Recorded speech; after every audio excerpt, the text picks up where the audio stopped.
రేపటితో తేలిపోబోతోంది.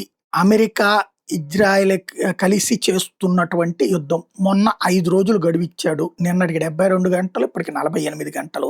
ఇప్పుడేం జరుగుతది? ట్రంప్ అయితే తన మెరైన్ దళాలన్నిటిని అక్కడికి చేరుస్తున్నాడు.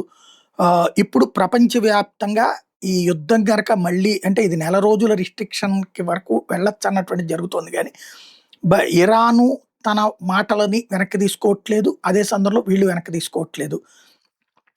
ఎవరు గూడా కాంప్రమైజింగ్ టాపిక్ మధ్యలో మధ్యవర్తిత్వంగా మధ్య మార్గ పరిష్కారానికి ఇద్దరు ముందుకు రావట్లేదు.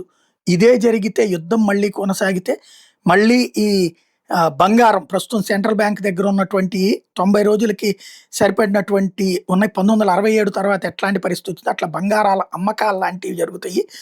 అలాగే దాంతో పాటుగా ఇప్పటికి పడిపోయిన బంగారం రేట్లు మరింత పడేటటువంటి అవకాశం ఉంటది. ఎందుకంటే అందరూ అమ్మేటటువంటి సిట్యుయేషన్‌లో దాంతో పాటుగా బ్యాంకులకి సంక్షోభం ఏర్పడతది. 11,500 బ్యాంకులు స్విఫ్ట్ సంక్షోభం వచ్చినా ఆశ్చర్యపోనక్కర్లేదు అన్నటువంటి పాయింట్ చెప్పుకొస్తున్నారు. అట్లాగే అమెరికన్ డెట్ ఇంకొక $8 ట్రిలియన్ పెరిగే అవకాశం ఉంటది.